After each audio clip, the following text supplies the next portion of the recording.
हाय दोस्तों, मैं सल्लभ जैन आपका स्वागत करता हूं ओरा न्यूज़ के एक फ्रेश एपिसोड में। बहुत फड़फड़ा रहा था तुर्की भारतीय ध्वनि हाइपरसोनिक मिसाइल करेगा अंत, एजियन सागर में डुबोने की हो रही है तैयारी। ऑपरेशन सिंदूर के दौरान तुर्की ने पाकिस्तान के साथ खुली जुगलबंदी करके असली चेहरा दिखा दिया। अब बारी भारत की है।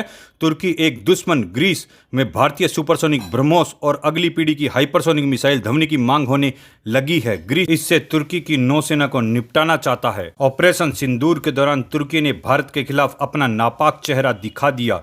उसके साथ जुगलबंदी में पाकिस्तान ने भारत को परेशान करने की भरकस कोशिश की। अब तुर्की को उसका ऐतिहासिक दुश्मन ग्रीस घर में ही घेरने की तैयारी में जुटा है। इसके लिए ग्रीस में भारत से मदद मांगने की मांग उठने लगी है। ग्रीस को भारत से इतनी उम्मीद है कि रक्षा अनुसंधान और विकास संगठन DRDO ने जिस हाइपरसोनिक ग्लाइड व्हीकल मिसाइल का फाइनल परीक्षण भी नहीं हुआ है, उसे खरीदने की मांग शुरू हो गई है। इसके अलावा डिमांड में आजमाई हुई ब्रह्मोस सुपरसोनिक क्रूज मिसाइल भी है। ब्रह्मोस और ध्वनि मिसाइलों की डिमांड, यह खबर भारतीय रक्षा उद्योग के लिए बहुत ही ज्यादा हौसला बढ़ाने वाली है। इस आर्टिकल में ग्रीस सरकार से खुली मांग की गई है कि वह भारत के चमत्कारी ब्रह्मोस सुपरसोनिक क्रूज मिसाइल मांगे और आने वाली हाइपरसोनिक ग्लाइड व्हीकल मिसाइल खरीदने के लिए पहल शुरू कर दे, जिससे ध्वनि हाइपरसोनिक मिसाइल के नाम से जाना जा रहा है।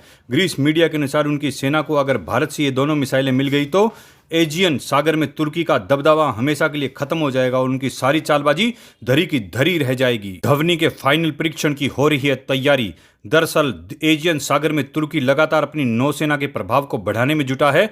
उसने भारत के खिलाफ पाकिस्तान से भी हाथ मिलाया है। इसी वजह से क्षेत्र में बदल रहे जियोपॉलिटिकल को देखते हुए ग्रीस मीडिया की मांग मायने रखती है। ब्रह्मोस पहले ही साबित हो चुकी है और सक्षम मिसाइल है, जबकि ध्वनि अगली पीढ़ी की हाइपरसोनिक ग्लाइड मिसाइल है। आने वाले दिनों में DRDO इसका फाइनल परीक्षण करने वाला है। ध्वनि हाइपरसोनिक मिसाइल क्यों है खास? ध्वनि को DRDO ने जिस तरह से डिजाइन किया है, उसकी स्पीड मैक 5 से मैक 6 पहुंच सकती है, यानी 7400 किलोमीटर प्रति घंटा। इसकी अप्रत्याशित वेग और उसे रास्ते में दुश्मन को चकमा देने वाली क्षमता इसे मौजूदा किसी भी एयर डिफेंस सिस्टम की चपेट में आने से बचाने की क्षमता उपलब्ध कराता है। चाहे अमेरिकी थार्ड हो, इजराइल का आयरन डोम हो, इसके लिए उसकी भनक लगा पाना भी मुश्किल है। इसकी फाइनल टेस्टिंग के साथ हाइपरसोनिक वेपन टेक्नोलॉजी में भारत अमेरिका, रूस और चीन जैसे देशों की श्रेणी में खड़ा हो जाएगा। दुश्मन के लिए ध्वनि का पता लगाना मुश्किल। ध्वनि या हाइपरसोनिक ग्लाइड व्हीकल मिसाइल में स्क्रैमजेट इंजन का इस्तेमाल किया गया है और इसमें 2 स्तरीय लॉन्च सिस्टम लगे हैं। इसकी वजह से यह कम ऊंचाई पर तैरता रह सकता है, जिसकी वजह से यह दुश्मन के रडार से बच सकता है और कमांड मिलते ही जमीन के नीचे समुद्री टारगेट और अप्रत्याशित सटीकता के साथ लम्हों में तबाह कर सकता है। एजियन सागर में फटक भी नहीं पाएगा तुर्की।